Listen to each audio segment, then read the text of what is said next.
안녕하세요, 김호준입니다. 내부자들이라는 영화가 있죠. 이 영화에 정치적 의도로 여론을 호도하는 언론 권력의 상징으로 이광희라는 가상인물이 등장합니다. 검찰 조사를 받은 한 피의자가 자신들에게 위협이 되자 그를 협박해 자살하게 만든 뒤 그 죄를 검찰에 뒤집어 씌우는 사설을 씁니다. 검찰의 과잉조사가 초래한 자살, 영화 속 사설 제목입니다. 이번 주 조선동아중앙의 사설 제목은 다음과 같습니다. 정치보복수사의 비극, 자살 부른 과도한 수사, 너무 거친 검찰 수사. 영화 속 사설과 완전 판박입니다. 국정원 공작에 초래한 한 검사의 죽음을 검찰 내부의 문제로 몰아가는 것. 적폐수사를 방해하려는 여론 호도의 전형적인 수정입니다. 내부자들은 픽션이 아니라 다큐였다. 김호준 생각했습니다.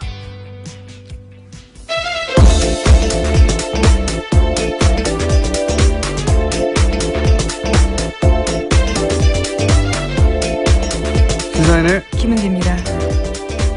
내부자들 영화 봤어요? 네, 봤죠. 네. 똑같아요. 네, 저는 삼성 장충기 문자를 보고 나서도 정말 내부자가 픽션이 아니라 논픽션이다라는 생각했었습니다. 내용이 완전 똑같습니다. 예. 영화보다 좀 더 심하죠. 예. 현실이. 앞으로 이제 이 영화 시나리오 쓰시는 분들이 굉장히 괴롭겠어요. 예. 웬만한만큼 시나리오 써봐야 현실보다 덜 하기 때문에. 자, 뉴스를 가볼까요? 예. 첫 번째 뉴스는 뭡니까? 네, 검찰 조사받았던 남재준 전 국정원장도 박근혜 전 대통령 지시에 따라서 특수활동비를 전달했다는 사실을 인정했습니다. 매달 5천만 원씩 특수활동비를 전달했다라는 건데요. 남 전 원장이 받는 혐의는 크게 세 가지입니다. 이와 같은 청와대의 특수활동비 상납, 또 화이트리스트 단체 지원, 국정원 대선 개입 사건 수사 당시에 수사와 재판을 방해했다라는 건데요. 우선은 상납 부분은 본인이 스스로 인정을 한 겁니다. 제가 어제 그랬지 않습니까? 예. 거물인 줄 아는 사람들은 자기가 거물로 취급되지 않는 상황에 가면 다 얘기한다고. 예. 자, 그런 말도 했죠. 대통령이 돈을 요구해서 치사하다고 생각했다고. 굉장히 디테일한 이야기까지 했는데요. 박근혜 전 대통령이 먼저 국정원 특수활동비 떼어달라고 요구했다고 합니다. 뭐 자기 돈입니까? 따지고 보면 자기 돈도 아니에요. 뭐 자기의 몫으로 나온 활동비라고 생각했다라는 건데요. 이거 어차피 공작비였기 때문에 국정원장 특수활동비를 달라는 게 아니잖아요. 자기 돈도 아닌데 이 말도 이 발상도 웃기고요. 치사하다고 생각했다고 하는 거죠. 그렇게 생각했다 한들 그걸 또 가서 말하는 것도 웃기고요. 자, 육군 참모총장도 하셨죠. 예, 국정원장도. 출신입니다. 예, 국정원장도 하시고 대선 후보도 누가 추대한 게 아니라 자기가 스스로 나가시고. 예. 그래서 본인이 거물이라고 이렇게 생각하신 거예요. 대선 후보 아무나 나오는 게 아니거든요. 예. 근데 이제 본인을 그렇게 거물로 대우하지 않는 상황에 처하게 되면 이것저것 막 말하게 돼 있습니다. 굉장히 돈을 달라고 했던 상황에 대해서 자세하게 이야기했는데 이재만 전 총무비서관이 직접 전화해서 돈을 달라 했다라는 이야기도 했습니다. 이분이 이제 출두할 때 포토라인에서 거창한 말씀하셨잖아요. 민주주의 수호하고 거창한 말을 했으면 이런 질문하면은 이렇게 답하면 안 되거든요. 치사하다 막 돈 달라고 그랬다 말이야. 본인이 생각할 만큼 건물이 아니게 취급받으면 받을수록 더 많은 얘기를 하실 것이다. 다음 뉴스는요? 네, 또 이명박 전 대통령이 자신을 향하는 검찰 수사에 대해서 나라가 과거에 발목을 잡고 있다라는 이야기를 했다라고 채널A가 보도했습니다. 이명박 전 대통령은 지난 월요일 자신의 사무실에서 핵심 측근들과 회의를 가졌는데요. 이 자리에서 검찰이 너무 많이 앞서간다라면서 걱정했다라고 회의에 참석했던 측근 인사가 전했습니다. 이명박 전 대통령이 나라가 과거의 발목이 잡히고 있다. 예. MB가 다스의 발목을 잡히고 있죠. 예. 흥미로운 반응입니다. 생각보다 굉장히 일찍 저는 왜냐하면 내년쯤에나 반응하지 않을까 합니다. 일찍 반응도 했고 많이 긴장하고 있다는 얘기겠죠. 예. 이 프레임을 밀고 있잖아요. 이제 과거에 매달리고 있다. 보수 정당에서도 계속 밀고 있죠. 예. 안 통할 거라고 보고요. 실제 안 통하고 있고 여기 엉뚱하게 안철수 대표가 이 프레임에 합승하면 안 되죠. 여기 갑자기 튀어나와서 전전 이렇게 하면서 합승했는데 누가 조언하는지 모르겠지만 예, 본인에게 도움이 안 될 거라고 봅니다. 자, 어쨌든 이명박 전 대통령이 직접 반응하였다. 예. 네, 또 이번 주 일요일에 중동으로 강연을 위해서 출국을 하는데요. 이때도 아마 기자들이 많이 찾아갈 것 같은데 어떻게 입장을 낼지가 주목됩니다. 제가 예언하죠. 안 냅니다. 자, 다음 뉴스는요. 네, 김재철 전 MBC 사장의 구속영장이 기각됐습니다. 서울중앙지법 강부영 영장전담 판사가 기각 사유를 다음과 같이 밝혔는데요. 사실관계에 대한 증거가 대부분 수집됐고 피의자의 직업, 주거 등에 대한 도망의 염려가 크지 않다라는 사실 등을 비춰보면요. 피의자를 구속할 이유와 필요성, 상당성을 인정하기 어렵다라고 밝혔습니다. 또 우리가 이정열 부장판사님을 연결할 또 사안이 나왔네요. 앞으로 안 나올 줄 알았더니 이건 뭐 자, 전문가 얘기를 들어봐야 되겠지만 일반인으로서 준법조인에 가까운 일반인으로서 보기에 제가 이해 안 가는 대목은 특히 이겁니다. 뭐 도주의 우려가 크지 않다는 것도 잘 이해 안 가지만 이게 이제 국정원법 위반인데 이게 국정원 직원을 처벌하기 위한 사건이다. 이런 거잖아요.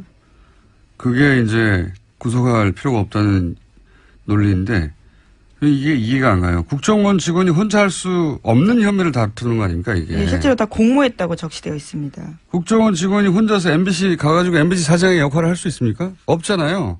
이거는 반드시 MBC 내부자와 공모해야 되는 범죄인데 이런 논리로 기각하는 게 말이 되나? 이해가 안 되는데.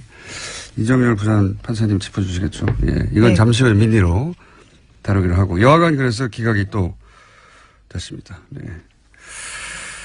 도주의 우려가 없다. 증거가 대부분 수집됐다. 증거가 대부분 수집된다는 걸 어떻게 알죠? 판사가? 수사를 안 하는 사람인데. 네, 또 현재 상황에서는 김재철 전 사장 같은 경우에는 국정원 정보관과는 접촉한 사실 없다. 그리고 관련 내용 문건 본 적도 없고 들은 적도 없다라고 부인하고 있는데요. 정면 부인도 이게 사실은 구속의 사유 중에 들어갈 것 같은데 여하간 이건 저희 전담 해설 판사 있지 않습니까? 네. 그분 요새 할 일이 별로 없다고 하니까 다시 잠시 후에 연결하기로 하고요. 민의로. 자, 다음 뉴스는요.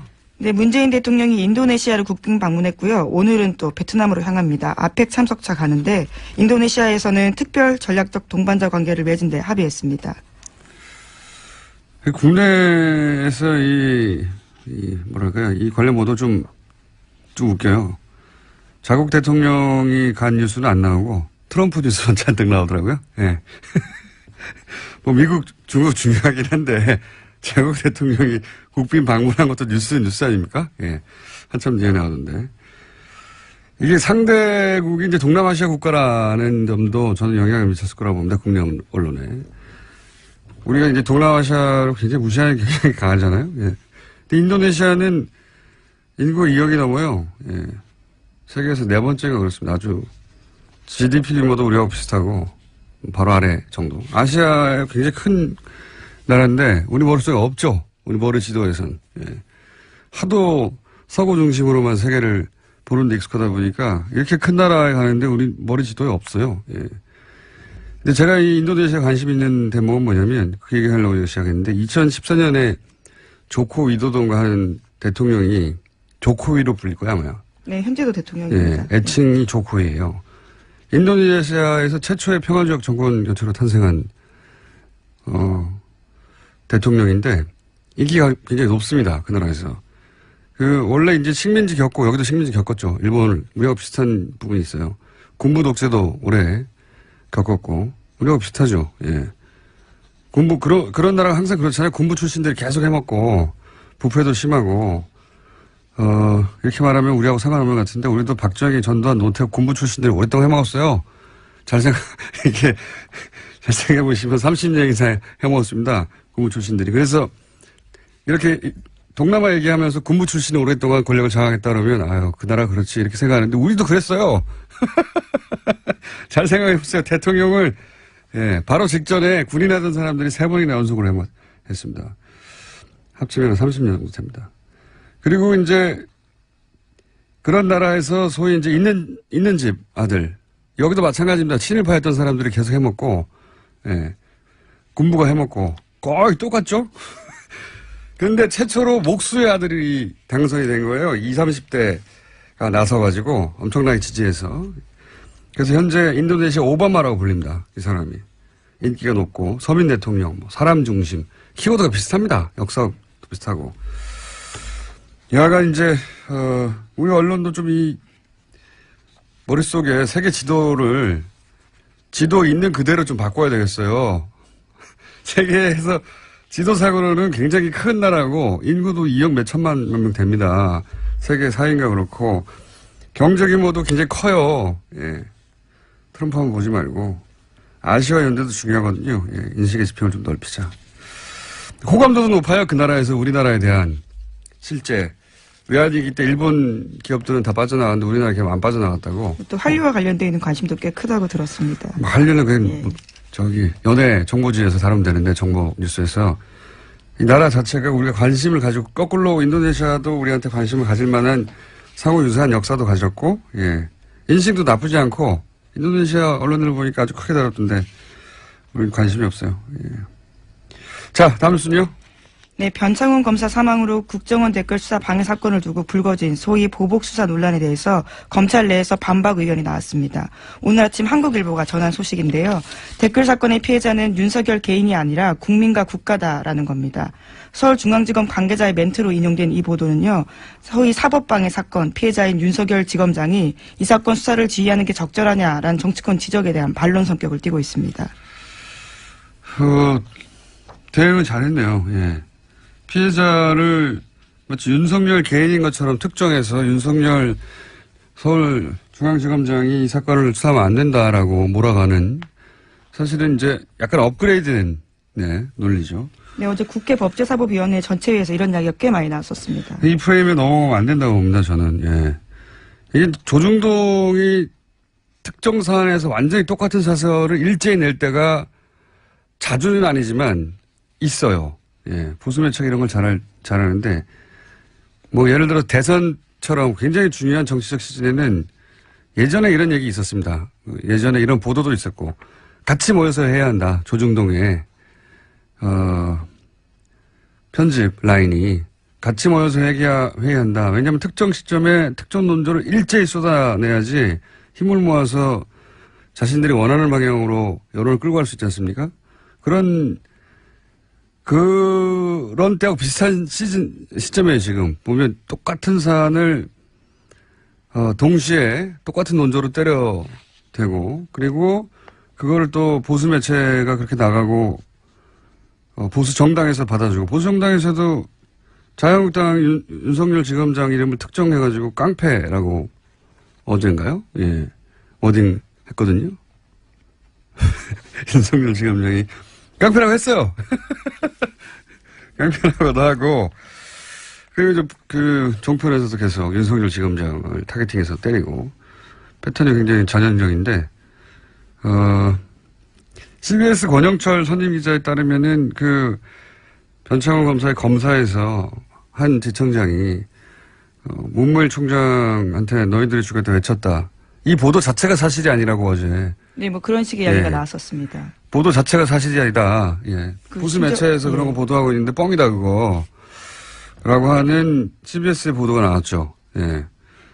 뭐 문무일 총장은 현재 그런 이야기 들은 적이 없다 이렇게 부인하고 있긴 한데요. 아니요. 그걸 외쳤다고 특정한 지청장도 있었어요. 그 지청장도 그런 말을 한 적이 없다라고 CBS 권영철 선임기자. CBS만 유일하게 그 보도를 했고 나머지 매체들은 그게 기정사실화돼서 지청장 누구라고 해서 계속 나갔거든요. 뻥이랍니다. 예.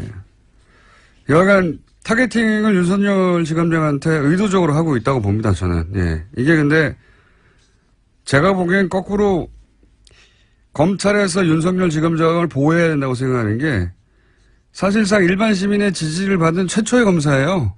검사가 언제 일반 시민들한테 박수 받은 적 있습니까? 사랑받고? 검찰 스스로 제가 보기에는 방어해야 될 사안이라고 봅니다. 예. 자, 하여튼 뻥이랍니다. 박수 쳤다는 거는.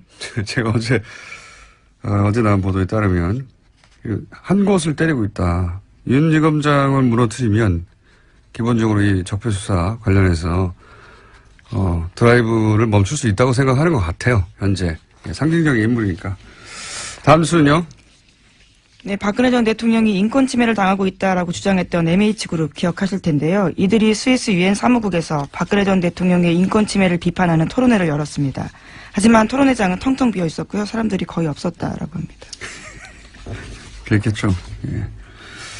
사실이 아니기도 하거니와, 예. 아마 자신들이 발제했겠죠. 그 회사에서. 그러니까 그 상업회사에서 발제하는 토론에 누가 갑니까? 이런 사안에. 자, 텅텅 비었다고 합니다. 자, 다음 뉴스 하나 정도 더 하고 바로 이정률 판사님 연결해야 되겠습니다. 네, 한성숙 네이버 대표가 어제 직접 나서서 구글을 향해서 공개적으로 의혹을 제기했습니다. 지난달 31일에 국정감사에서 이해진 네이버 창업자가 세금도 안 내고 고용도 없다라면서 구글 비판한 적이 있는데요. 그러자 바로 구글이 반박했습니다. 그리고 일주일이 지났는데 다시 네이버가 공세에 나선 겁니다. 프라임 전환의 기술인데 이런 게, 예, 네이버에 대한 공세가 있을 때 네이버도 고민이 많았겠죠. 어떻게 프레임을 전환할지. 지금 외국 기업 대 한국 기업 뭐 이런 프레임으로 만들어서 짠 하고 뜬금없이 구글을 공격하는 것으로, 예, 국면을 전환할 프레임을 짰네요. 이거 누가 짠 건지 모르겠지만 잘못 짰다고 봅니다, 저는. 구글에 문제가 있다면 그건 그것대로 따지고 구글의 문제가 서로 있다 손치더라도 네이버 문제가 사라지는 건 아니거든요. 그리고 이렇게 스스로 이 대결 국면에 들어가서 뉴스를 제공할 필요가 없어요. 네이버 입장에서는 그냥 이 이슈가 등장하지 않는 게 좋은데, 예, 스스로 이슈를 만들어 주고 있으니까, 자, 이 싸움 가운데 네이버의 모순점도 또다시 뉴스거리가 되거든요. 예, 어제 7가지 문제나 제기했었는데요. 뭐 트래픽 비용, 검색 조작, 검색 알고리즘 이런 것들에 대해서 문제 제기했습니다. 돈 받고 키워드 올려주는 영업 같은 거, 예, 등등. 이 자신있게 이제 전선을 친 것 같은데, 제가 보기엔 누구 머리에서 나온 건지 모르겠지만 잘못 짰다, 이 프레임은. 감사하게 받고, 자, 구글도 저희가 연결해보고, 이슈를 주셔서 감사하고, 자, 여기까지 하고, 이정열 부장판사님 연결해봐야 될 것 같습니다. 판사님? 네, 안녕하세요. 네. 제가, 소개해드릴게요. 법무법인 동안에 사무장으로 계신 이정열 전 부장 판사님이시자 영장 판사를 직접 지내셨고, 예. 지금은 변호사가 못 되고 계신 분입니다. 처음에 그렇게 시작하시면 제가 오늘 드릴 말씀에 신빙성이 좀 떨어지지 않을까요? 아니죠. 영장 실제 심사를 해본 사람이 대한민국에 몇 명이나 있다고요. 아, 네. 예. 예. 네. 자, 추명호 전 국정원 국익정보국장이 구속됐을 때, 이제 이정열 부장판사님은 연결할 일이 별로 없을 것 같다고 했는데. 저도 그럴 줄 알았습니다. 예. 네. 바로 나오네요. 자, 김재철 전 MBC 사장, 증거가 대부분 수집됐다. 그리고 이게 이제 도주류가 크지 않다. 또 하나는 이게 국정원법 위반이어서 국정원 직원을 처벌하려고 하는 거기 때문에 등등등 기억한다. 이거 어떻게 보십니까? 일단 지금 말씀 주신 것도 세 가지가 다 문제인데, 네. 처음부터 말씀드리자면은 우리 청취자분들께서도 잘 아시겠습니다만 이 구속영장 발부가 되려면 범죄 혐의가 소명이 돼야 되고, 예. 그다음에 도주의 우려가 있거나 증거인멸의 우려가 있거나, 네. 이런 요건이 이제 필요한데. 그거 거의 다 외웠어요. 저희 청취자들이 이제. 예. 이 범죄 혐의 소명 부분 보면 이제 영장 청구 기각 사유에 이렇게 나오더라고요. 저기 사실관계에 대한 증거가 대부분 수집되었다 이런 표현이 나와요. 저도 그게 이해가 안 갑니다. 근데 이거는 일단 범죄 혐의 소명 부분을 보면, 예. 그러면 증거가 대부분 수집됐으니까 범죄 혐의 인정된다는 소리잖아요. 그렇죠. 예. 그러니까 그 부분은 큰 문제가 안 되는 것 같아요. 근데 제 말은 다 수집됐다는 건 어떻게 알죠? 저는 그게 이상해요. 그러니까요. 그러니까 이게 증거인멸 우려가 없다는 거를 표현하려고 쓴 부분인 것 같아요. 이렇게 보면. 예. 예. 근데 좀 하나 또 좀 주의 깊게 보는 게, 물론 이제 지금 공장장님 말씀하신 것도 당연히 이제 당연한 말씀이고요. 예. 그런데 그동안에 이 중앙지법 영장전담 판사들이 써온 표현이 뭐였냐면 기본적 증거가 확보되었다 이렇게 표현했었거든요. 네네. 근데 이번에는 그런 표현을 안 쓰고 증거가 대부분 수집되었다 이렇게 썼어요. 예. 그래서 이게 뉴스공장을 영장전담 판사들이 듣는구나. 그게 이제 예. 그런 표현들에 판사들은 예민합니까? 그런 문장에? 그러니까 아마 뭐 뉴스공장도 뉴스공장이겠지만 국정감사에서 그런 지적들이 있었으니까 그것들을 감안하지 않았나 싶거든요. 뭐 그건 전달이 됐을 겁니다. 아마. 예. 아무튼 그런데 예. 지금 말씀하신 대로 대부분 수집됐다는 건 다 수집됐다는 것도 아니고, 예. 그 다음에 대부분 수집됐는데 그러면은 앞으로 그러면 이게 어떻게 되는 것이냐에 관해서 결국 중요한 거는 증거인멸의 우려가 있냐 없냐는 그야말로 정말 이 사람이 증거를 인멸할 것 같냐 아니냐 이걸 따져야 되지, 예. 인멸할 증거가 남아 있냐 아니냐 이걸 따져야 될 문제는 아니잖아요. 다시 말씀해 주세요. 그 대목은 헷갈렸습니다. 지금 마지막 대목. 그러니까 공장장님 말씀대로 예. 그러니까 지금 증거가 대부분 수집됐으니까 이제 더 이상 인멸할 증거가 별로 없으니까 증거인멸의 우려가 없다 이런 식이거든요 지금. 그렇죠. 예. 다 수집됐으니까 이제 됐다 이거 아닙니까? 그렇죠. 예. 그런데 어떻게 알아요 공장장님 말씀대로. 그러니까 제 말이 그거예요. 수집됐는지. 그러니까 이거는 영장전담 판사 아니라 사실 수사를 하는 검찰도 몰라요. 조사해봐야 증거가 나오는 거기 때문에. 저도 그렇게 그래서 생각합니다. 이런 식으로 표현하는 건 아직도 지금 이 예전에 기본적 증거가 뭐 확보됐다 이 표현에서 못 벗어나고 있다 그 궤를. 알겠습니다. 정신 못 차리고 있다 이런 것 같아요. 그리고 그러니까 도주 우려가 상당히 심각한데요 이게 지금. 예. 일단 도주 우려가 없다는 사유를 든 게 직업과 주거가 일정하다 이렇게 썼어요. 그런데 이건 뭐 보통 영장 기각할 때 쓰는 상투적 표현이고 예. 결론은 그거죠. 실형 선고가 예상되지 않는다 이런, 그러니까 그렇게 중대하지 않다 이런 논리거든요. 예. 근데 지금 이 김재철 피의자의 지금 혐의를 보면 일단 범죄 사실이 소명됐다고 전제가 됐으니까 예. 소명된 범죄 사실이 공영방송 MBC를 망가뜨리는데 본인이 중추적 역할을 했잖아요. 일단. 그러니까 국정원 일정이 있었는데 결과를 봤더니 일정대로 다 됐더라 이거 아닙니까? 그렇죠. 그게 맞아떨어졌다는 거죠. 그게 서로 안 맞았다면 범죄 혐의 소명이 안 됐다고 아마 썼을 거예요. 근데 그게 지금 맞아떨어졌거든요. 그러면은 국정원하고 어떻든 교감이 있었던 거 아닌가 싶긴 한데 뭐 그건 그렇다 치고 일단 저는 재밌게 생각이 드는 게 아까 공장장님도 잠깐 말씀 주셨는데 마지막 부분에 이 국정원법 위반죄라는 게 원래 국정원 직원의 위법행위를 처벌하기 위한 것인데 지금 김재철 피의자는 국정원 직원이 아니기 때문에 아니고 여기에 대해서 다투고 있으니까 이런 점도 감안을 했다 이렇게 되거든요. 저도 제일 이해가 안 가는 대목입니다 이게. 예. 근데 지금 이거는 어떤 측면에서 보셔야 되냐면 김재철 피의자의 주장을 좀 감안해 보셔야 될 것 같아요. 김재철 피의자는 뭐라고 주장하고 있냐면 나는 국정원 측하고 교감한 적이 없다. 청와대하고도 교감한 적이 없다. 그러니까 공범 관계가 아니다. 이렇게 얘기를 하고 있는 거예요. 그리고 MBC는 장악될 수도 없고 뭐 사실 예, 우리가 그렇죠. 가지고 있는 모든 혐의를 부인하고 있는 거죠. 예. 예, 그렇죠. 예. 그러니까 그런데 지금 국정원법 위반죄만 딱 놓고 보면은 일단 그 김재철 피의자는 국정원 직원이 아니기 때문에 공범 관계가 돼야만 국정원법 위반죄가 되거든요. 그렇죠. 그러니까 본인이 지금 공범이 아니라고 주장하고 있으니까 예. 그러면은 그게 맞다면 국정원법 위반죄가 안 되는 건 맞아요. 네. 예, 그래서 지금 그렇게 주장을 한 것 같고, 근데 그게 법원에서 판단이 받아들여진 건데, 그럼 그렇다고 보면, 그게 맞다고 보면 무슨 문제가 생기냐면, 김재철 피의자는 그러면 국정원 지시를 받은 게 아니라, 예. 본인이 알아서 했다는 거잖아요. 알아서 다 했다는 얘기죠 여기서는. 그렇죠. 그럼 주범이고 수괴죠, 이 사람은. 주범이고 수괴. 그러니까 국정원법 위반죄가 안 되는 건 그렇다 쳐도, 그러면은, 이 지금 다른 혐의, 뭐, 업무방해라든가, 그다음에 이 노조 활동 방해한 거 이건 본인 수괴예요. 이건 실형 선고 해야죠. 이러면 도주 우려가 있는 거예요. 이렇게 되면. 그래서 이게 영장 청구 이번에 기각한 게 겉으로는 그럴듯해 보이는데 앞뒤가 안 맞아 버렸어요. 또 한 가지 앞뒤가 안 맞는 거는 말씀 듣다 보니까 공범이 아닌 것으로 본 문구라고 하셨잖아요. 이게 국정원법 위반인데 네. 국정원법 위반의 공범이 아닌 것으로 봤다고 이제 그렇게 해석을 하셨는데 그럼 앞부분에 네. 사실관계에 대한 증거가 대부분 수집됐다는 것도 안 맞지 않습니까? 그 말씀 제가 또 드리려고 했는데 먼저 말씀. 역시 예리하신 분장. 앞뒤가 안 맞지 않습니까? 예. 그렇죠. 이 앞뒤가 안 맞죠.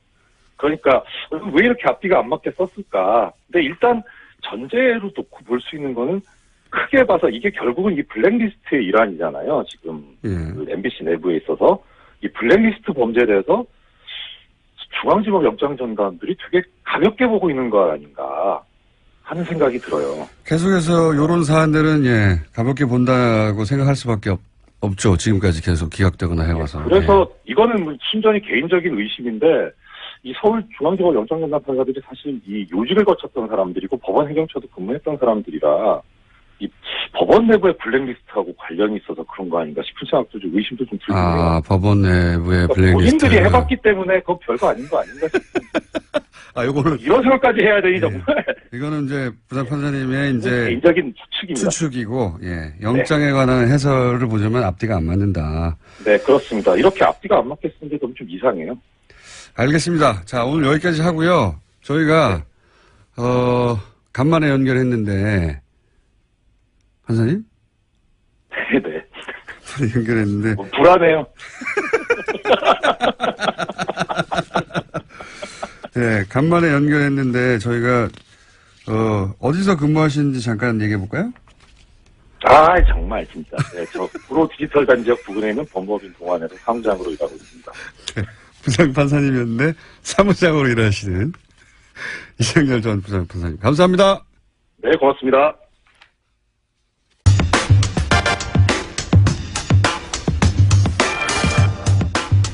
이제는 상영하는 극장이 하나도 없는 영화 저수지 게임에 또 그 얘기. 감동을 받고 농협 사건을 계속 하고 계신 분입니다. 더불어민주당 김현건 의원 나오셨습니다. 안녕하십니까? 예, 반갑습니다. 네, 좀 일찍 하셨으면 영화도 되고 좋았을 텐데 영화는 다 끝났는데 이제 끝난 다음에 계속 하고 있습니다. 그럼 예. 영화에도 한번 나가버렸을 텐데요. 예. 근데 그때 영화를 만들 때는요 아무도 관심이 없었어요. 사실 이 사건에 대해서. 주진 기자하고 저만 관심이 있었지. 자, 내용을 간단히 요약하겠습니다. 다시 210억을 농협이 대출을 합니다. 캐나다 부동산 사업에. 그런데 이 돈을 다 날립니다. 다 날렸는데 어떻게 날렸냐 봤더니 담보를 설정해야 되는데 담보를 설정을 안 하고 그리고 대출했으니까 이자도 받고 대출금 상환을 해야 되는데 그러기 위해서 통장을 만들어가지고, 일종의 자물쇠에 해당되는 질권, 전문 용어는 아실 필요가 없고, 하여튼, 그런 자물쇠를 잠궈놨는데, 당연하죠. 돈 받는 사람만 그 통장을 열어봐야 하는 건데, 그 자물쇠를 풀어줘가지고 또 돈을 다 가져가 버렸어요. 예. 그래가지고, 담보 설정만 안 했다도 아니고, 담보 설정을 다른 사람이 받도록 해뒀다. 그렇죠. 수익증권은 담보 설정을 다른 사람 명의로 하고 예. 그리고 원금과 이자를 받기 위해서 공동 명의로 개설해 놓은 통장을 관리를 해야 되는데 농협이 예. 그 통장의 열쇠를 넘겨줬다. 이렇게. 예. 그러니까 돈을 다른 사람 받도록 해주고 예. 키도 줬다. 키도 그래서 줬다. 예. 돈을 그쪽에서 다 빼갔다. 농협은 돈을 다 날렸다 이거예요. 말도 안 되는 사건이 벌어졌어요. 말도 안 되는 사건이. 이거는 금융권에 계신 분들은 듣자마자 아니 210억에 대한 돈에 대한 담보고 뭐고 질권이고 다 날려줬다니 이게 말이 되나 풀어줬다니 이렇게 생각하실 텐데 주변에 은행에 계신 분들한테 물어보세요.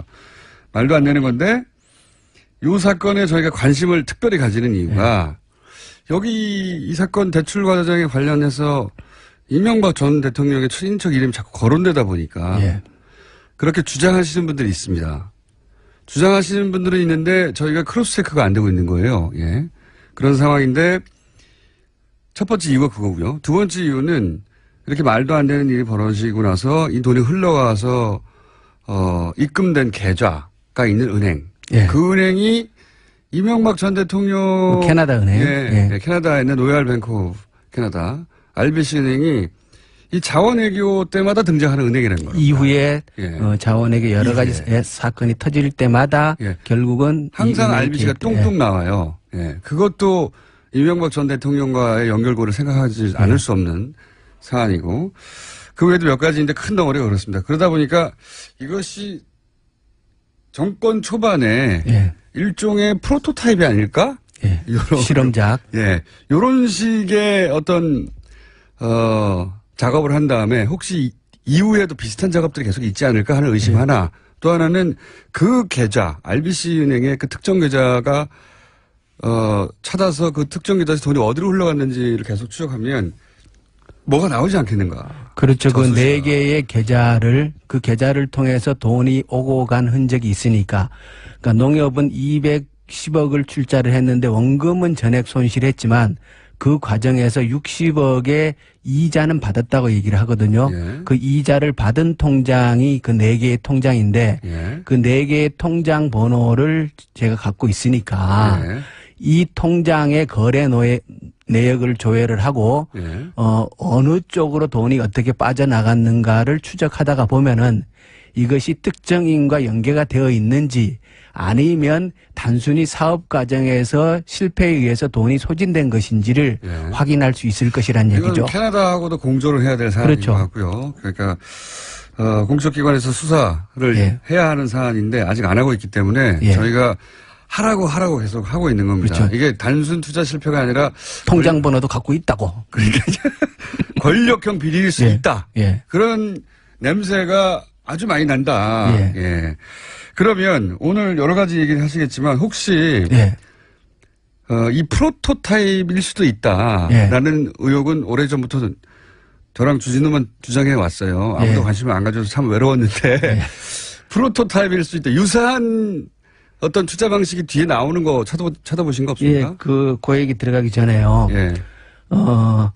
그 수익증권을 담보로 해서 90억을 현지 개발업체 대표가 찾아가고 그리고 그 돈이 그러니까 토지 매입과 연결이 되거든요. 예. 그런데 그 토지에 대한 근저당권을 농협이 설정을 합니다. 예. 그런데 이게 나중에 사고가 터지고 나서 예.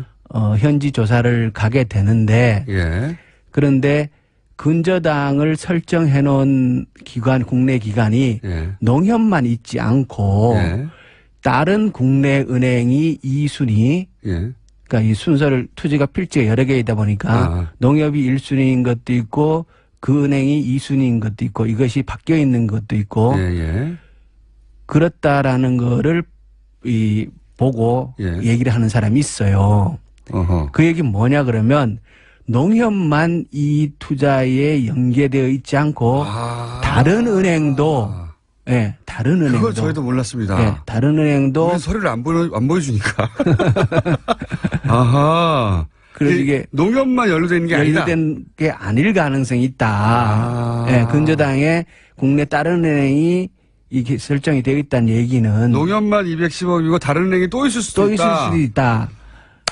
예. 처음 알았습니다. 그래서 그 얘기를 말씀을 드리고 이건 단순한 사건이 아니니까 네. 반드시 조사를 해야 된다. 영화도 만들었지 않습니까? 아, 예, 잘하셨습니다. 극장에서 다 내려왔는데 예. 그때 하시셔서 이 얘기를 했으면 네. 얼마나 좋았을까. 그 말씀을 드리고요. 예. 그리고 이제 이게 이제 확대될 수도 있겠군요. 예. 아하. 그리고 2009년도에 예. 산업은행하고 예. 수출입은행하고 농협하고 미국에 그 천연가스 투자를 합니다. 그런 건 너무 많이 해가지고. 예, 어쨌든 하는데 결국 그 세 개의 기관이 합쳐서 3천억의 손실을 봅니다.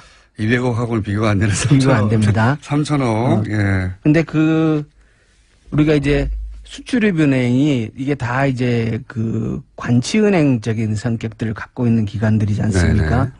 수출입은행이 330억의 손실을 보는데 왜 니네가 도대체 여기에 참여를 해가지고 수출입은행은 330억. 네, 농협은 170억, 네.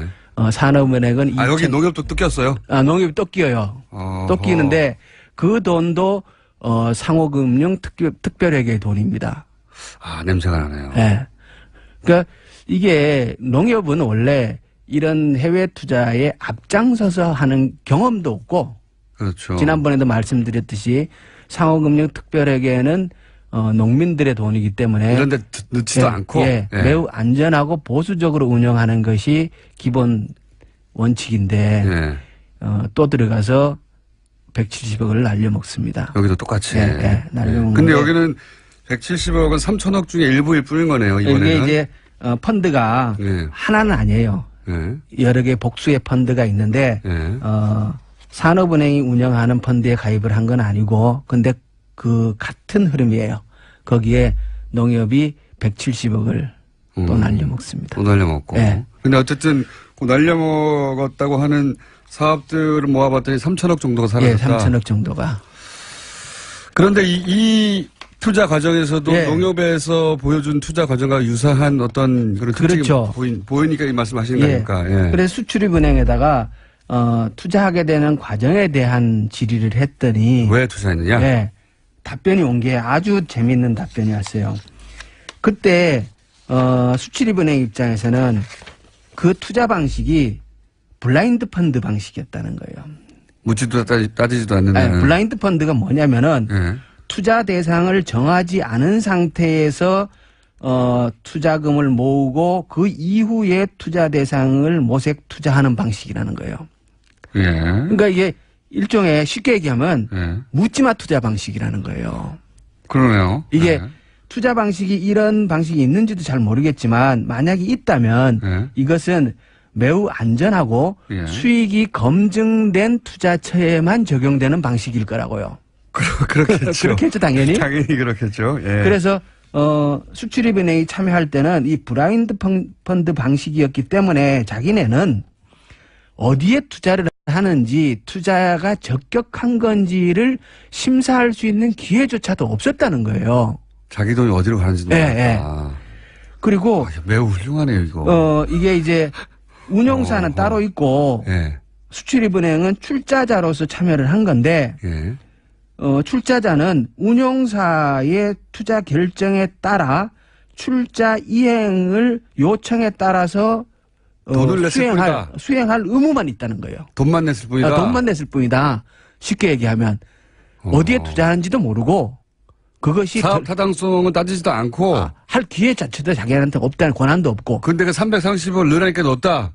그 이상의 돈을 넣은 거고 날려먹은 건 그렇게 날려먹은 거고. 이거는 금융기법을 잘 아는 사람이 네. 소위 이제 눈먼 돈에 해당된다고 생각하는, 그러니까 권력이 누르면 투자하라면 투자할 만한 곳에다가 투자하라고 해서, 근데 그 방식은 이런 블라인드 펀드라는 방식을 차용해 들어와가지고 네. 심사도 하지만 이래는 그렇죠, 이렇게 그렇죠. 거대한 사기극인 것 같은데 저는 아무리 봐도. 그러니까 이게 그때 운용사는 산은에서 그 KDB 해외자원개발펀드라는 예. 이름으로 그걸 한 거고. 그 산은 예. 수출입은행하고 산은하고를 비교해 보면 수출입은행이 완전히 을이죠. 그러니까 이명박 대통령 시절에 우리가 의혹을 가진 사건들의 특징은 네. 다 있는 절차를 밟아요. 아, 그래요. 예. 있는 절차를 반드시 밟긴 하는데 예. 그것을 거기에 해당되지, 그러니까 있는 절차인데 거기는 안 맞는 절차를 끌어와가지고 씁니다. 네. 어쨌든 절차는 밟는다 이거죠. 네. 그리고 나서 나중에 문제가 되면 무슨 소리야, 우리는 절차를 밟았는데 이런 사안이 되게 많아서 잡아내기 어려워요. 근데 여기는 블라인드 펀드라는 방식으로 이런 네. 투자해 하면 투자하지 않을 수 없는 돈을 끌어모아가지고 투자해가지고 결국 3천억을 날려버렸다. 그렇습니다. 그래서 훌륭한데요. 이 방식을 보면은 훌륭해. 그러니까 농협이 당시 2008년도 캐나다 토론토에 투자를 할 때는 이러한 정형화된 틀을 갖추진 않았겠지만 예. 결국은 그때도 농협은 투자 타당성 조사와 네. 적격성 심사를 할 수 있는 권한이 없었을 거라는 거예요. 실제로 안 했다고 하니까요. 네. 네. 그리고 기록에 보면은 심사위원회에서 당일 투자 결정을 했다고 하니까. 당일. 아니, 이 대출을 받는 회사가 그 전전날인 가서 만들어줘요. 그래. 그런데 심사도 네. 당일 이렇게 투자 결정을 했다 그래요. 그런 네. 거 봐서 전전날인가. 이거 직전에 비슷- 만들어집니다. 예, 예. 예. 이런 그 해외 자원 개발 펀드 KDB 네. 그 산업은행에서 했던 이 방식이 의 원시적인 형태가 프로토타입이라는 네, 원시적인 형태가 농협에서 나타났지 않았겠느냐. 제가 프로토타입이라고 주장해온 걸 처음으로 네. 그런 것 같다고 해주신 분입니다. 네. 매우 감사드리고요. 계속 주장해서 이거 프로토타입 같아. 이 네, 방식을 한번 해서 성공하고 난 다음에 계속 확대해가지고 계속 한 거야. 네. 이런 주장을 했는데 아무도 이제 안 받아주니까 우리끼리 떠들었는데 그런 유사한 징후를 발견하신 거군요. 이제 공부하시다가. 그게 아, 수출입은행에서 예. 공식적으로 의원실에 제출한 자료를 들여다 보니까 이게 워낙 뭐 또 잘 모르는 얘기들이 또 한참 들여다 보니까 얘기가 의원님은 공부를 천천히 하시면 굉장히 열심히 하시는 것 같아요. 꼼꼼하게. 이게 그게 이제 할 수 없이 시간을 더 투자하는 수밖에 없잖아요. 이게 실력이 안 따르면. 공부를 근데 굉장히 열심히 하셔가지고 누구보다 더 깊이 들어가시네요. 예. 맞습니다. 네. 이런 사안이 저는 더 있을 거라고 의심하고 있습니다. 네. 굉장히 많을 거라고. 오늘 두 가지 새로 나온 사실은 하나는 농협이 날린 네. 그 투자에서 농협뿐만 아니라 다른 은행들도 거기 끼어 있더라. 네. 저희는 농협만 우연히 발견해가지고 계속 네. 추적한 거거든요. 몇 년째. 근데 거기 이제 국회의원이 직접 투입되니까 역시 자료를 직접 받아볼 수 있으니까 다른 시간이 은행도 얼마나 있다. 남았어요? 할 얘기가 하나 더 있는데. 하나 더 있으니까. 네. 지금 4분 남았고요. 또 하나는 네. 이거하고 유사한 방식으로 이루어진 게 아닌가 의심되는 사안들이 나타나기 시작했고 더 큰 액수들이 날아간 게 있더라. 네. 더 공부해야 되겠네요. 예. 그리고요. 꼭 말씀하실 걸. 지난번에는 이제 시작하기 전에 네. 본론에 들어가기 전에 MB가 했는 큰 일들 여러 가지를 설명을 했는데 예.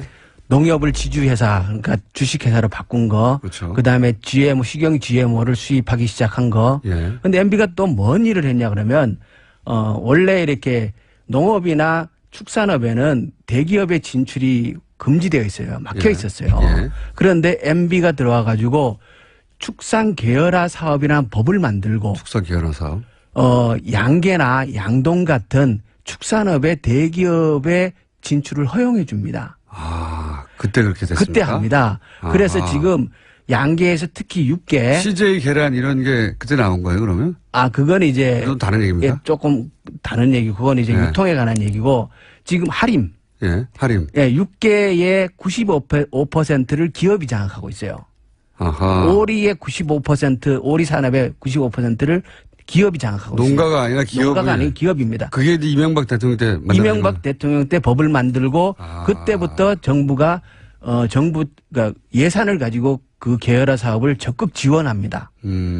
그래서 지금 특히 닭은 거의 대기업한테 다 넘어갔어요. 이미. 예. 그러니까 양계 농가라는 건 사실상 존재하는 게 아니라 농가는 있어요. 하청업자가 됐다. 그러니까 이제 아하. 그 과정을 그 관계를 제가 얘기하면서 그렇다면 당신 워낙 억울하고 예. 비참하다고 얘기를 하니까 예. 제가 그렇다면 지주 소작 관계에서 소작농의 지위에 해당됩니까? 예. 라고 농가에게 물어봤더니 아니다. 자기네는 노예다. 이렇게 얘기를 하거든요. 그냥 노예다. 네, 노예다. 이것도 그때 예. 벌어진 일이다. 그 시작을 MB가 한 거예요.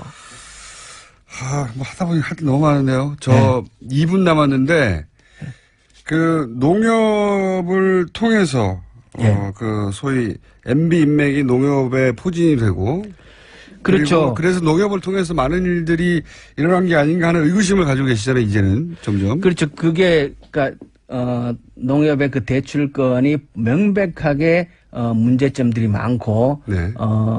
그 뭡니까 감사에 의해서도 여러 가지 지적이 있었는데 예. 그 부분이 완전하게 의문이 해소되고 척결되지 않은 이유가 도대체 뭘까? 예. 그것은 그렇다면 당시 MB가 들어가고 그러니까 최원병이란 MB 측근이 들어가고 그때의 영포라인과 연결된 농협 내에 천년회라는 조직이 만들어지고 그리고 몇 번 보도는 됐지 않습니까? 예. 그런데 그 농협 내의 사조직과 이 대출을 누군가가 뒤에서 은폐하고 비호하는 사람들이 없다면 이게 안 드러날 리가 없죠. 그러니까 이게 그리고 대출이 이렇게 이루어졌겠는가 하는 그렇죠. 의구심. 그래서 결국은 제가 이제 그래서 천년의 멤버들의 이 명단을 구해서 봤더니 여전히 농협 내에 실세들이 다수 있고. 아하. 예.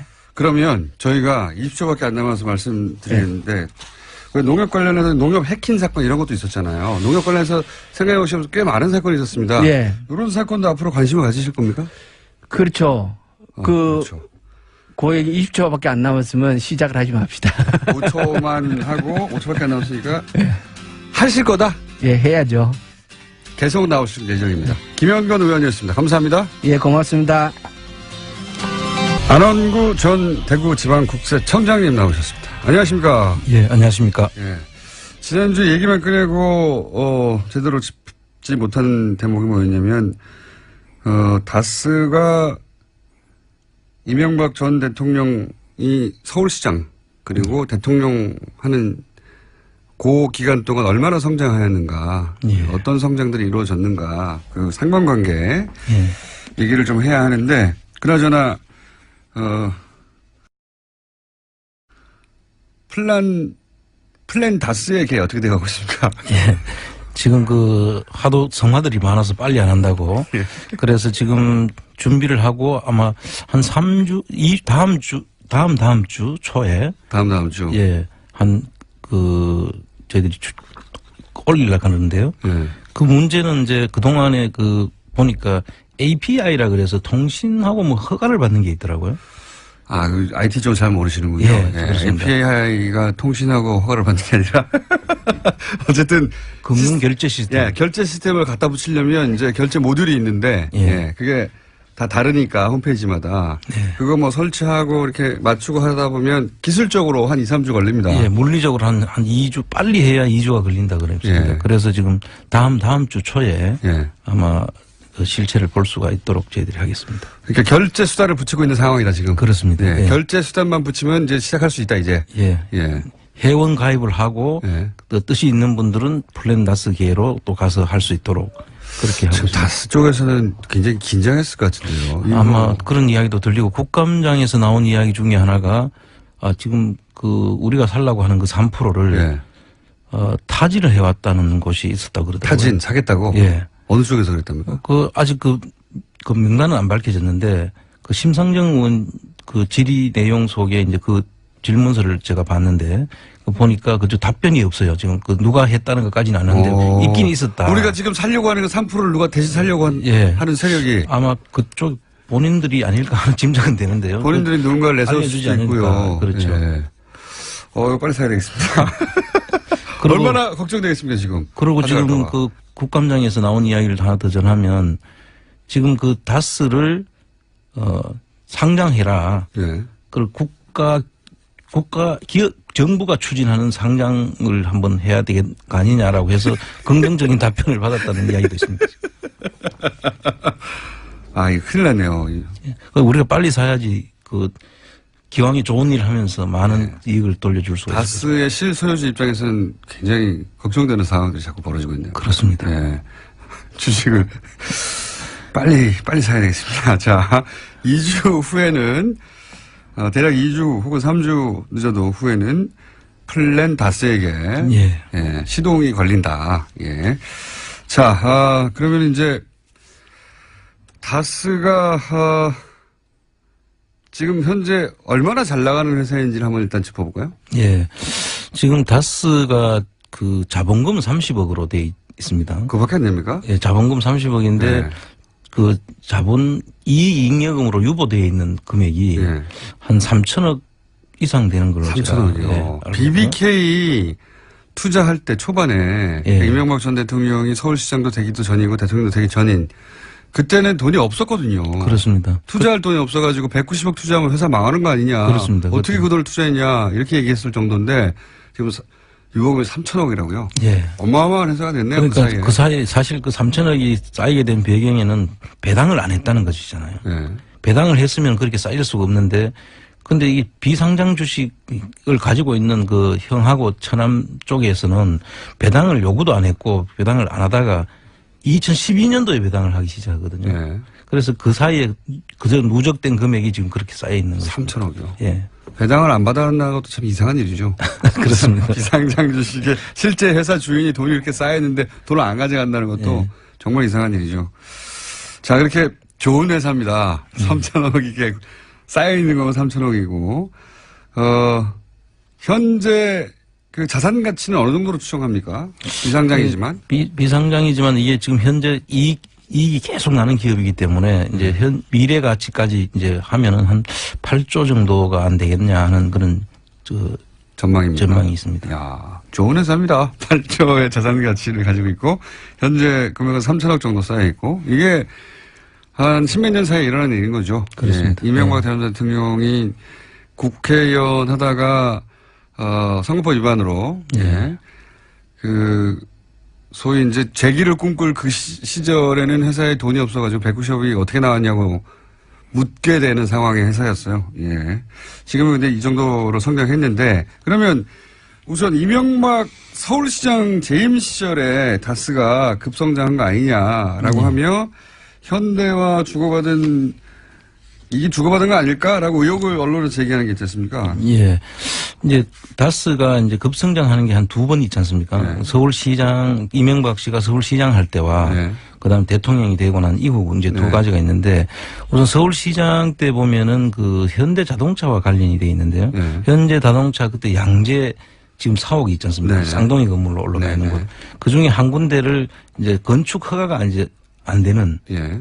그 문제가 있었는데 규칙을 개정해 가면서까지 이제 해줬다는 법을 것이 바꿔줬다는 최근에 거니까. 이제 예. 그 문서가 나와가지고 예. 알게 된 것이고요. 그런데 그것만이 아니라 그 규칙 개정을 해주고 3일 뒤에 또 보니까 규칙 중에 자기들이 그 부대 시설을 거느릴 수 있는 그 조항이 빠져 있는 거예요.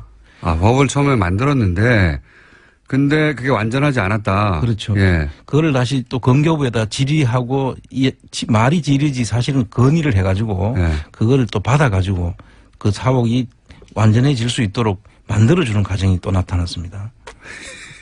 AS까지 다 한 거죠. AS를 확실히 해줬네요. 예. 자, 그런 게 있고, 이거 말고도 뭐 앞으로 드러날 것들이 있을 수 있다고 봅니다만, 예. 최근에 언론에 보도된 건 그렇습니다. 그렇습니다. 현대자동차하고 직접 관련해서 현대자동차 연구시설이 다 흩어져 있었는데 그것을 하나로 합친다. 예. 라고 하는 명분으로 사옥을 법을 바꿔서 거기 지을 수 있도록 해줬죠. 예. 그리고 이제 그 대통령이 된 이후에는 우리 김어준 총수가 그때 낙검수 때 미리 예견을 했던 일이 하나 있지 않습니까? 이건 아직 밝혀진 건 아니고요. 제가 6년 전에 거의 7년 가까이 됐습니다. 6년 전쯤에 이명박 대통령 취임하자마자 내세웠던 여러 가지 중에 하나가 뭐냐면 면허시험, 자동차 면허시험 간소화라는 게 있습니다. 면허시험 간소화. 제가 이 뉴스가 나오자마자 이것은 다스의 매출과 관련이 있다라고 그때 예언한 적이 있습니다. 예언. 나는 컴스타라고 하는 팟캐스트 방송에서 초창기에 이 사안은 왜냐면은 생각해 보시면 운전면허를 간소화하면 그렇죠. 운전면허를 따는 사람이 많아지고요. 운전면허를 따는 사람이 많아지면 자동차를 많이 사게 되고요. 자동차를 많이 사게 되면 시트가 많이 들어갑니다. 그래서 다스 매출과 관련이 있다고 제가 7년 전에 예언한 바가 있습니다. 진짜 성견지명이 있었습니다. 그리고 실제 운전면허 간소화로 엄청나게 많은 문제가 발생했죠. 문제가 발생하고 그다음에 운전면허 간소화 때문에 교통사고가 늘어났다고 막 주장했는데 예. 이 통계를 대통령 재임 기간에는 잘 안 나왔어요. 근데 대통령 끝나고 나서 문제가 많아가지고 이제 간소화 폐지됐지 않습니까? 예. 나중에 예. 결국 간소화 폐지됐어요. 그래서 뭐 T자나 경사로 코스 이런 거 다시 만들어졌거든요. 그때 쑥 지나갔습니다. 그냥 아무나 생각해 보시면 폐지하고 나서 통계가 나왔어요. 어떤 통계가 나왔냐면 폐지하고 났더니 초보 운전자 교통사고가 절반 가까이로 줄었다. 그랬다는 얘기는 그 이전에 그만큼 늘어났다는 거 아닙니까? 그렇죠. 그러니까 줄었다는 통계만 나왔거든요. 그 다음에 운전 면허자, 그러니까 연습 면허가 또 있지 않습니까? 연습 면허로 교통사고가 난 게 또 확 줄었다. 그러니까 간소화가 폐지가 되고 나서 초보 운전의 교통사고나 연습 면허자의 교통사고 확률이 확 줄었으니까 절반 가까이. 그 전에 늘어났었다는 얘기죠. 그렇죠. 예. 그때 아무한테도 이득이 안 되는 간소화였어요. 면허 따기 붐이 일어서 외국에서도 한국에 와서 면허 따고 중국에서요. 예, 그렇죠. 예. 중국에서 관광 상품이 그때 있었어요. 네. 왜냐하면 전 세계에서 가장 쉬운 그 운전면허 시험이니까 와가지고 우리나라에 며칠 있으면서 고사의 운전면허 따는 관광 상품을 중국에서 개발해가지고 팔았어요. 그렇죠. 근데 참 사고나 이런 건 전혀 염두에 두지 않고 매출에만 신경을 써가지고 그렇게 했다면 정말 이거 참. 운전면허 간소화가 사회에 주는 이득이 없지 않습니까? 그렇죠. 사회에 주는 이득이 없고 하도 운전면허가 엉망진창이니까 중국에서 한국에서 딴 국제운전면허증을 인정하지 않는다고 했어요. 중국 상해에서는 한국에서 딴 면허는 인정 안 하는 걸로 완전히 고쳤죠. 그런 말도 안 되는 일이 벌어졌어요, 그때. 근데 그거를 문제 삼지 않았는데. 예. 그 당시 생각해 보시면 운전면허 간소화는 이제 교통사고를 당연히 느리게 돼 있지 않습니까? 그냥 상식으로만 생각해도. 근데 그 정확한 통계를 이제 경찰청에서 제대로 잘 안 내다가 폐지된 다음에 냈어요. 거기 보면 줄어든 게 나옵니다, 수치가. 늘어났다는 거죠, 그 전에 그러니까. 그때 그 순간에 벌써 그걸 캐치했다는 게 참 대단하다고 저는 생각합니다. 김총수가. 저도 칭찬받아야 된다고 봅니다.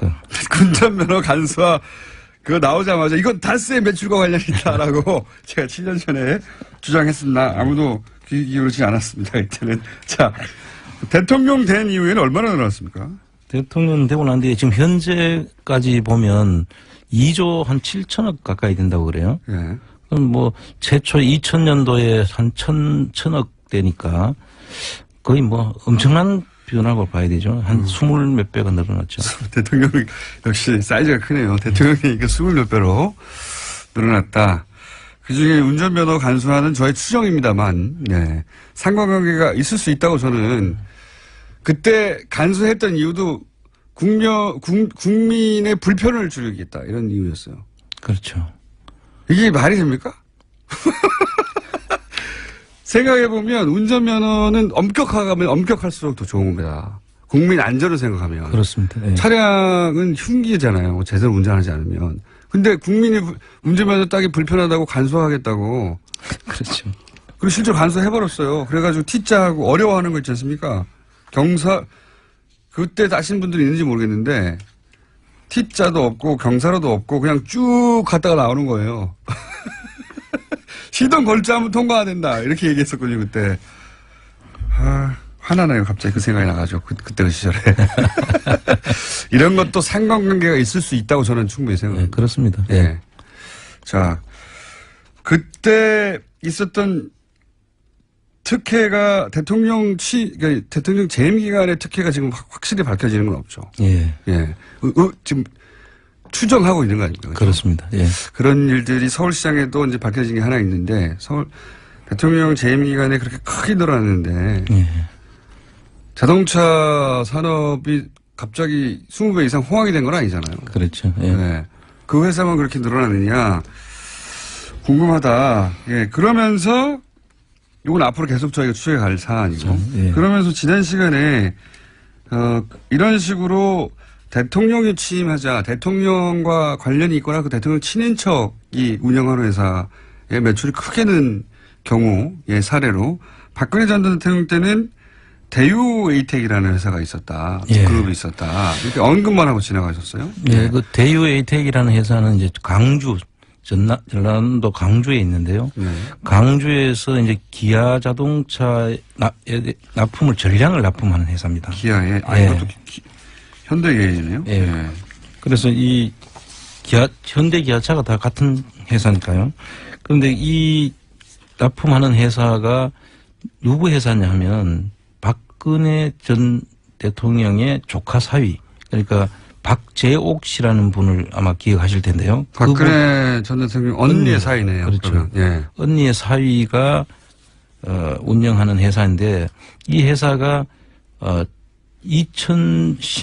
2000년도에 사실 2000년도 초에는 크게 매출이 거의 없는 회사였어요. 예. 그러다가 이제 대유 에이텍과 대유 DMC라는 두 개 회사가 있었는데 예. 그게 2009년도에 합병을 하면서 예. 2010년도부터는 이미 하던 이 회사들이 예. 2배, 3배씩 급성장을 합니다. 예. 그런데 우리 그날 방송 나가고 난 뒤에 거기서 그 임원을 보내가지고 예. 이 해명을 하러 여기 그럴 수 있죠. 대유 입장에서는 이것이 대유의 노력으로 예. 예. 기업의 노력으로 기업도 어느 순간 점프할 때가 있으니까요. 틀림없이. 예. 그래서 그렇습니다. 이제 직접 해명을 해왔는데 저희 제작진에도 왔었어요. 예. 먼 친척이다. 그러니까 해명의 내용을 요약하면 먼 그렇습니다. 친척이고 사실상 왕래가 없었고 대유는 자수성가하는 기업이고 이런 해명을 했습니다. 예. 그리고 그러니까 이 친인척이라는 이유만으로 거론되는 건 우리가 너무 억울한 거 아니냐. 그렇습니다. 네, 이런 해명을 한 것을 전해드리고 그런데 의혹 제기될 부분이 그렇다고 없는 건 아니다. 이제 그 얘기를 하시려고 하는 거죠. 그렇습니다. 네. 실제로 그 당시에 2010년도 이후에 네.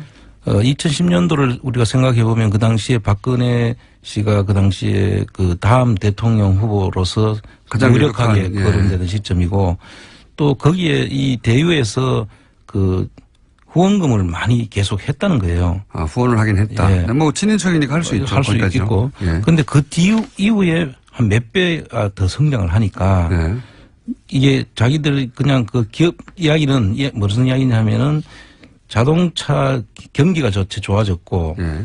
그다음에 이제 기술 개발로 인해 가지고 자동차를 가격이 이제 그 납품하는 가격이 이제 커졌다는 그런 예, 예. 유의 이야기인데 자동차 산업이 커져서 같이 커질 수밖에 없었다. 이런 예. 거죠. 또 재밌게도 자동차 여기도 시트를 합니다. 그래, 똑같습니다. 예. 그런 점에서 같이 떠올려 볼 수밖에 없는 사정이기도 한데 자, 그러면은 단순히 대통령의 친인척이라는 것만 가지고 의혹을 제기하면 또 억울하지 않습니까? 네. 근데 다스라든지 대유를 제외하고도 다른 데도 이런 시트를 납품한 데가 있거든요. 네, 그렇죠. 그런 데는 이렇게 성장을 할 수가 제 말이 없었어요. 그겁니다. 예. 자동차 시트 회사가 거기만 있느냐. 그럼 자동차 산업의 호황만으로 갑자기 10배 성장할 수가 있느냐. 유력 정치인으로 부상하고 차기 대통령 후보가 된 이후로 대략 한 10배 가까이 성장했으니까요. 그 자기들 계열사의 대유 에이텍과 대유 DMC가 합병을 하면서 예. 했기 때문에 매출이 늘어난 것이라고 설명을 하고 있는데요. 예. 이분들이 합병할 때만 해도 한 2천억 수준이었어요. 예. 그런데 지금 1조 2천억이 돼 있거든요. 그렇군요. 합병 이후 6배 정도 성장했다. 예, 그래서 예. 그 가정들이 박근혜 정부 10년간은 매출이 한 10배 정도 쪘습니다. 그렇습니다. 2010년부터 2010년도 채 안 됐죠. 예. 그러니까 2009년부터 10년부터 쳐서 2017년까지 지금 1조 2천억이 성장했기 때문에 아주 급성장한 것이죠. 다른 데는 이런 데가 없습니다. 박근혜 전 대통령이 대통령에 취임한 해에 기아차 광주 공장에 물량을 100% 독점 공급하네요. 예. 그렇습니다. 독점이 이게 어느 정도 자주 있었던 일인지 한번 따져봐야 되겠네요.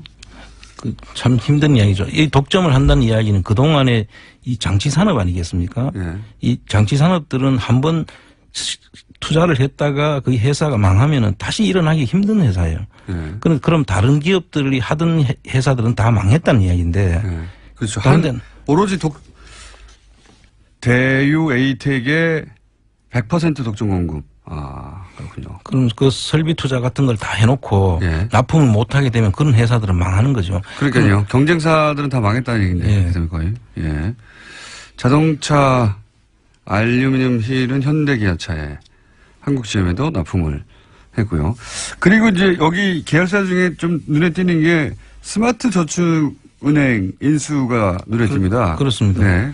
이게 이제 스마트 저축은행을 인수를 하는데 그 당시에 이제 금산 분리 원칙에 의해 가지고 예. 원래 금융하고 산업을 같이 한 그룹 내에 못 두도록 돼 있지 않습니까? 예, 예. 그래서 항상 금융하고 이제 산업은 분리해서 예. 그 관리하도록 이렇게 이제 지주회사도 나누도록 하고 그 삼성도 그렇게 해서 이제 금융하고 산업을 나누다가 요번에 예. 그런 일들이 발생했는데요.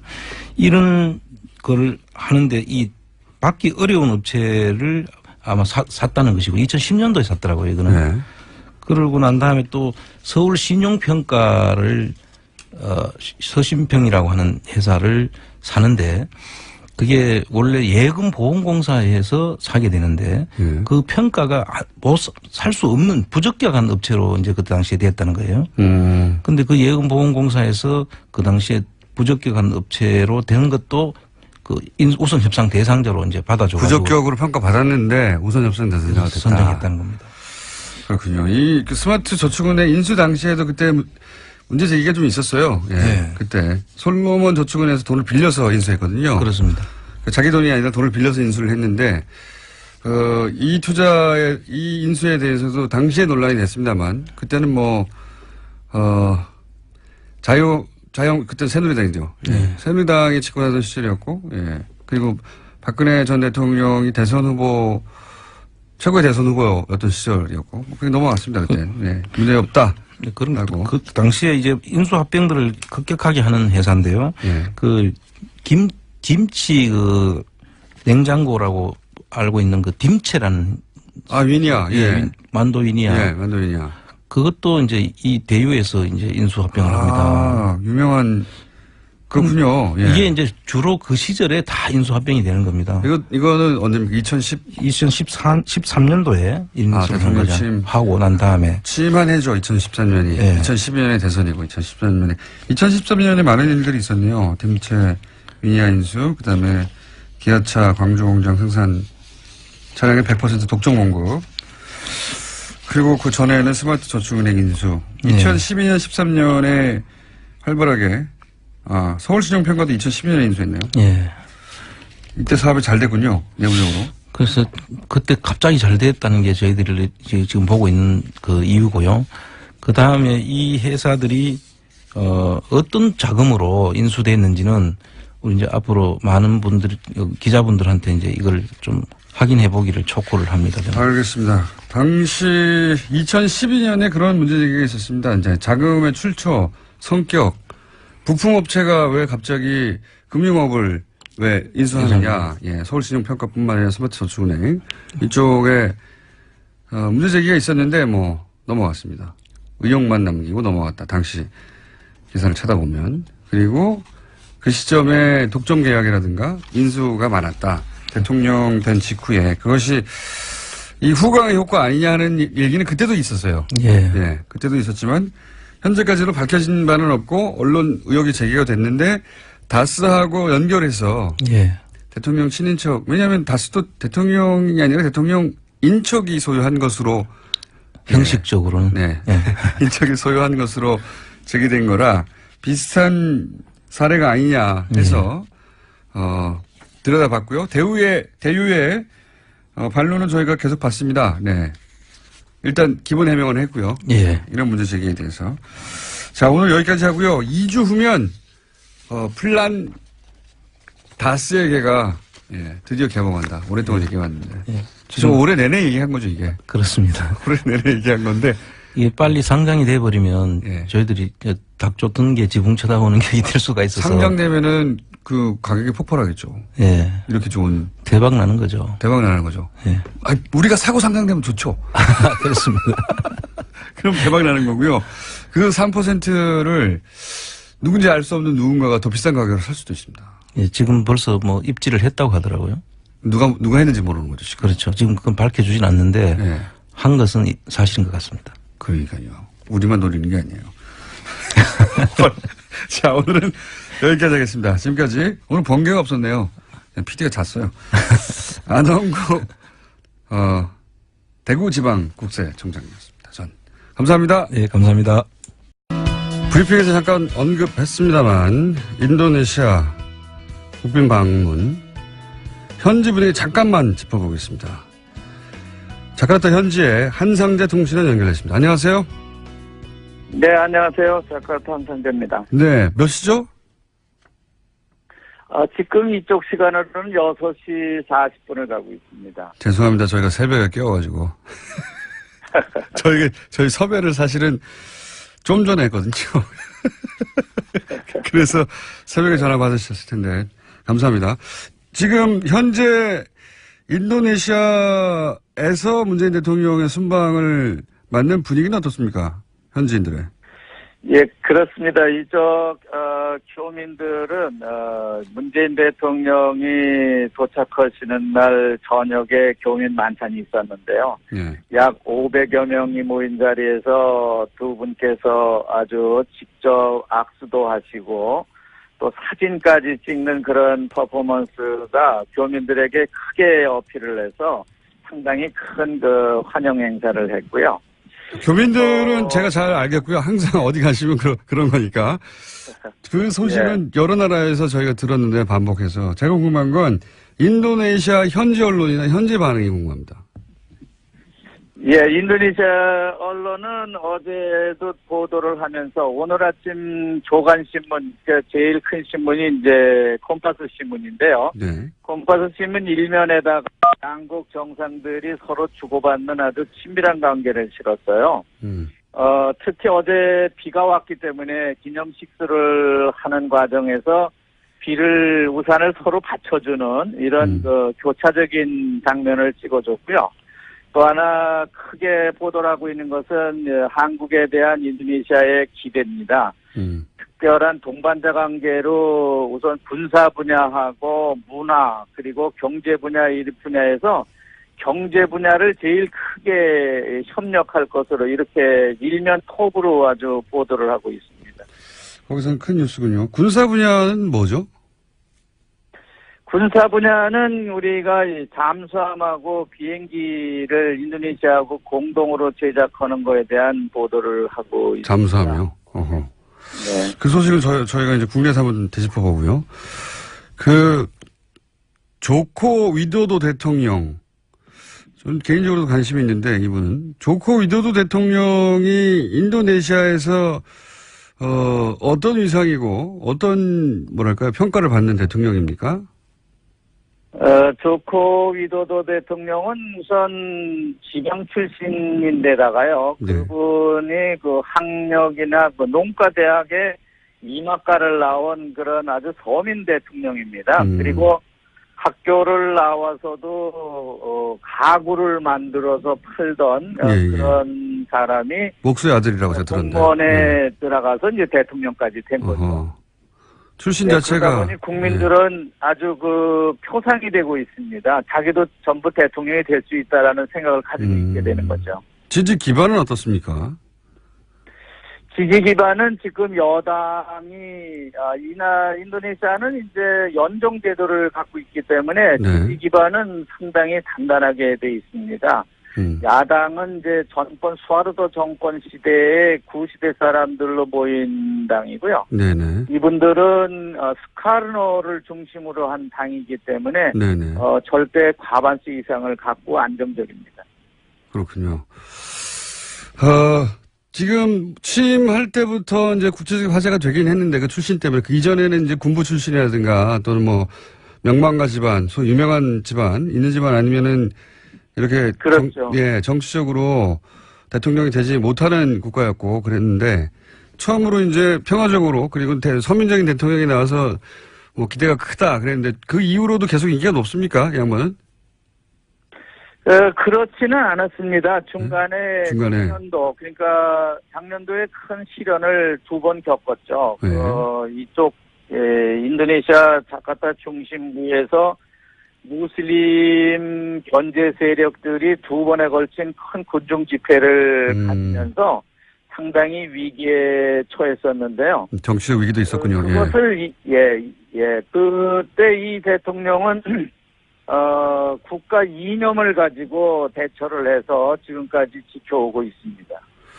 알겠습니다. 오늘은 제가 짧게 연결했고요. 인도네시아 관련해서도 궁금한 점이 많아서 좀 긴 시간 따로 마련해가지고 인도네시아 뉴스 짚어보겠습니다. 오늘 여기까지만 듣겠습니다. 감사합니다. 네, 고맙습니다. 네. 자카르타 현지에서 한상재 통신원이었습니다. 불친절한 AS. 경주 다스 본사 옆에 세차장하는 사람입니다.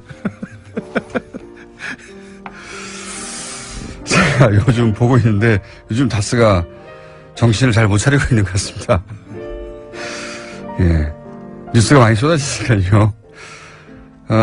봉준호 감독 플란 다스에게 재개봉 요청합니다. 예.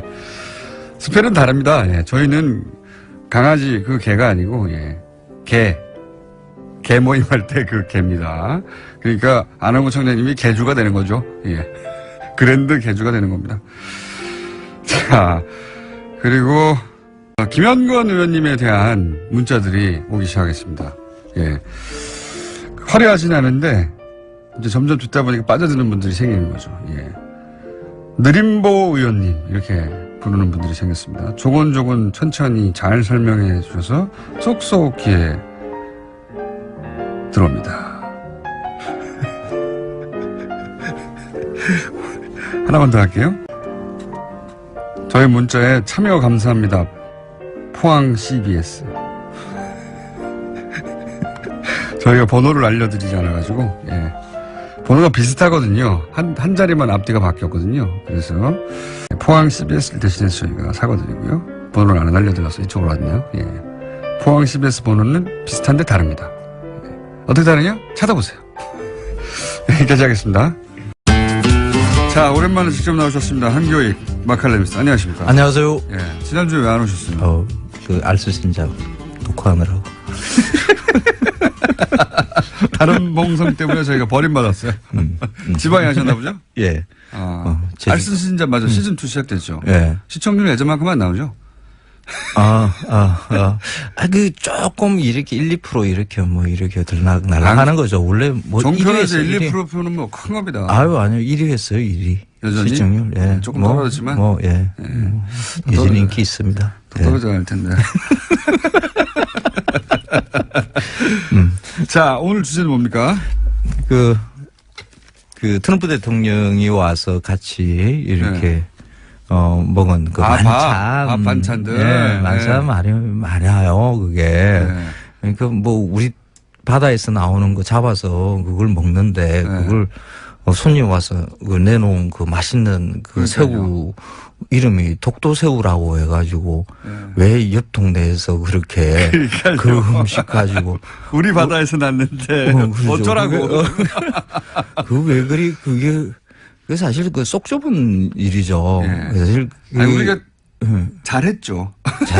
그러니까 우리가 잘한 거죠. 일본이 그냥 가만히 있었으면 이렇게 크게 뭐 이슈가 되지도 않는 독도새우 거죠. 잘 팔린 겁니다 이제. 저 비싸요. 비쌉니까? 네, 맛은 있는데. 그 인근에 잡히는 거예요? 네, 그래서 그 독도 인근에 뭐 동해안 지역 깊은 수심 있는데 이런 데서 잡히거든요. 그래서 원래부터도 이름이 독도새우입니까? 도화새우라고 보통 도화새우라고 했는데 부르죠.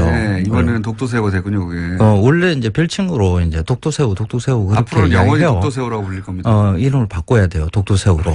이제 영원히 독도새우로 불리게 됐어요. 그래서 이걸 기왕이면 하는 김에 그 지리적 표시제에 뭐 등록을 해서 그 위포라는 이제 국제 기구가 있어요. 저작권이나 기타 이런 명칭에 대해서 그 상표법에 의한 것으로 보호해 주는 게 있거든요. 저는 제가 보기에는 이런 국제 명칭으로 만들어도 되는 이런 거는요 세계적인 그 상품으로 만들 수도 있어요.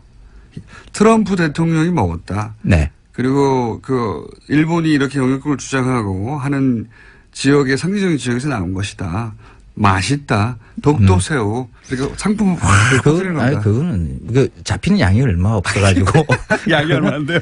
제가 먹을 게 없으시니까 그거는 힘들고요. 그러면은 지금도 비싼데. 가짜 독도새우가 나와서 독도새우로 주장하는 경우가 생기겠군요. 그래서 그거는 좀 그렇고요. 근데 그 청와대 만찬은 어떤 뭐 정치적인 의미 같은 거 이런 것들을 많이 담고 있어요. 특히 이번 정권에서는 뭐 이렇게 의미를 담아서 뭐 하려고 하는 경우가 많잖아요. 그래서 이번 만찬에 하나를, 그러니까 이 독도새우가 워낙 눈길을 끄는 바람에 하나가 지금 놓친 것 같아요. 그 앞부분에 나오는. 선생님 보시기에 요게 더 주목받았어야 된다 하는 대목이 있다. 그렇죠. 원래 그 청와대 만찬이라는 게 이명박 대통령, 박근혜 대통령, 그 이전에도 사실 그랬어요. 뭐. 노무현 대통령, 김대중 대통령 때도 항상 이 신슬로가 가운데 더 이렇게 메인으로 그렇죠. 올랐거든요. 네. 그래서 예전에 이명박 대통령 그 전에, 그러니까 노무현 대통령과 김대중 대통령의 이제 의전 담당했던 분 우연히 이제 술자리에서 마주한 적이 있는데 그때 그거 가지고 고민을 많이 하시더라고요. 이 신설로라는 게 뭐 중국에서 가져온 그러니까. 그릇이고 뭐 이래서 이걸 갖다가 어떻게 없애볼까 그걸 대체할 거 일반인들은 없을까. 그게 이제 우리 궁중 음식이라고 머릿속에 박혀 있으니까. 예. 그리고 또 뭐 그게 뭐 왕이 먹던 음식 예. 그건 뭐 대통령이 왕이 아니잖아요. 예. 그게 국민을 대표하는 분일 뿐이지 그 왕하고는 다르죠. 그래서 그 왕이 먹던 음식들을 내놓는다는 것도 좀 어색하고 그러죠. 그런데 그 이번에 보니까 그 독도새우보다는 제가 눈길을 탁 이렇게 제 눈길을 사로잡은 거는 조그마한 반상이 위에 올라갔다는 거예요. 반상이요? 네, 아, 위에 소반, 그 소반. 무슨 조그마한. 뭐 옥수수 뭐 고구마 이렇게 이상한 거 그렇죠. 쫙 있던 거. 그렇죠. 저도 그게 뭔가 싶었어요. 근데 이 그 자그마해요. 네. 이게 원래는 반찬 그릇 같은데 소반이라는 게 이제 이게 그 양반 다리 하고 이렇게 앉아서 이렇게 먹는 건데, 근데 이걸 다리를 더 작게 이렇게 만든 게 있어요. 테이블 위에, 그러니까 식탁 위에 이거 올려도 뭐 그렇게 어색하지 않는 다리가 낮은 상태로 이렇게 만들어 놓은 게 있습니다. 이 테이블 위에 테이블이네요. 그렇죠. 원래 이 소반이 조선에서부터 쭉 내려오던 우리 전통적인 어떻게 식탁이라고 볼 수 있거든요. 네. 그걸 올렸는데 그 음식들이 보면 그 구황작물로 먹었던 음식들로 어허. 만들어졌어요. 아, 그래서 고구마 뭐 이런 게 올라갔구나. 그래서 그 제목도 그렇게 해놨어요. 구황작물 소반. 구황작물 소반. 근데 이게 왜 주목될?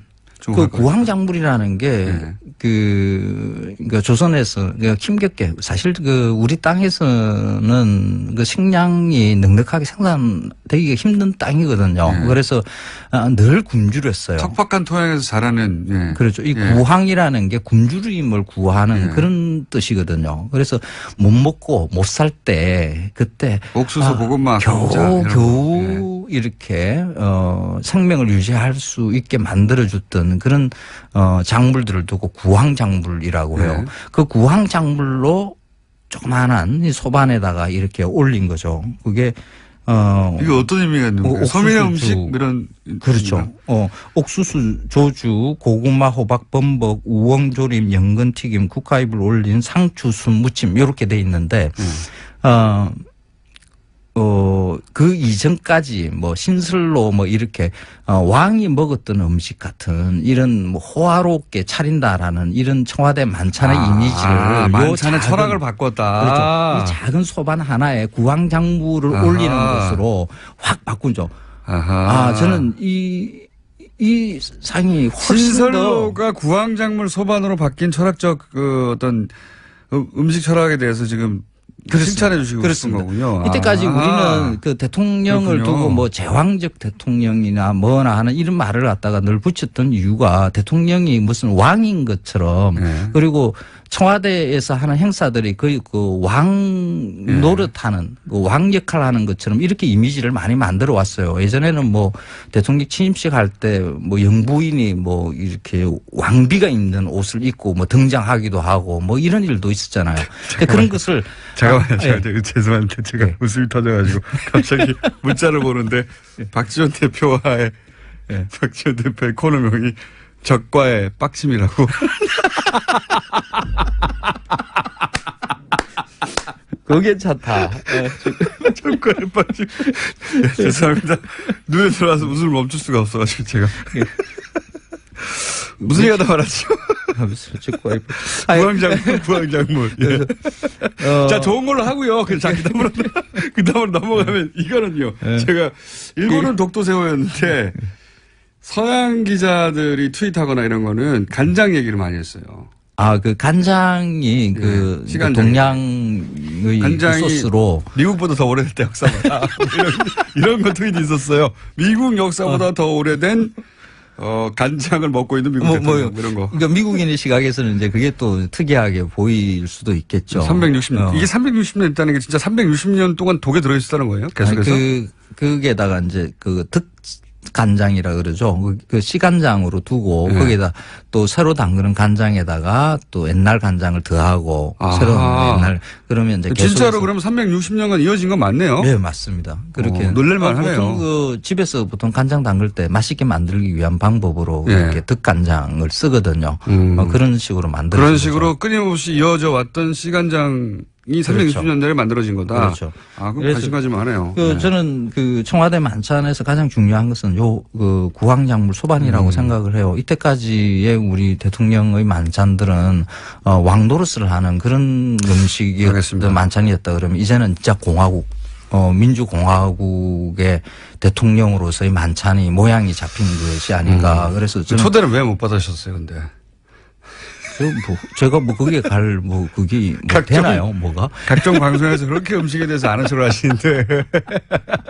만찬 행사에는. 제가 좀 입맛이 까다로워요. 그런 만찬 자리에 가서 이게 맛 있다라고 이야기하는 것보다 맛없다라고 이야기할 가능성이 훨씬 더 혹시 높거든요. 뒷이야기는 들으신 거 없습니까? 전문가로서 만찬 뒷이야기. 아니 그건 없어요. 그냥 사진으로 보고 앞이야기도 없고 뒷이야기도 없고 그냥 신문 기사로 보셨군요. 네, 그래서 쭉 그림을 이렇게 사진 검색을 해봤어요. 그랬더니 그 사진에서 우리가 큰 의미 있는 장면을 그 독도새우 때문에 우리가 하나 놓친 것 아닌가. 다음에는 정말 좋은 시대에 우리가 살고 있구나. 알겠습니다. 공화국이다 하는 것을 확인하게 느꼈습니다. 다음에는 뒷이야기라도 하나 주워 와서. 알았습니다. 다음에는 좀 청와대 전화도 좀 해보고 뒷이야기 뭐 없나 이렇게 한번 확인하고 방송하겠습니다. 황교안 선생님이었습니다. 다음 주에 뵙겠습니다. 안녕.